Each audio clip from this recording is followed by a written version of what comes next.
राज्यातील नागरिकांना मोठा दिलासा मिळालाय। वीज बिलामध्ये ऐतिहासिक कपात करण्यात आली आहे। स्थानिक स्वराज्य संस्थांच्या निवडणुकीपूर्वी महावितरणाची वीज स्वस्त झाली आहे। महावितरणाच्या बिलामध्ये जवळपास 12% कपात करण्यात आली आहे। त्यामुळे राज्यभरातील ग्राहकांना दिलासा मिळालाय।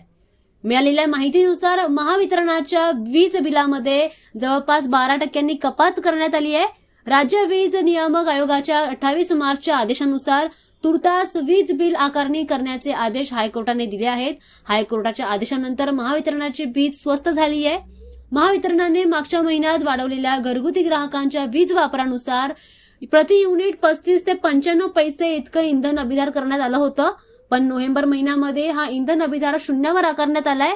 त्यांच्या निर्णयामुळे महावितरणाची वीज स्वस्त झाली असून बिलामध्ये 12% कपात करण्यात आली आहे। त्यामुळे ग्राहकांना मोठा दिलासा मिळालाय, तसेच नागरिकांना देखील मोठा दिलासा मिळालाय।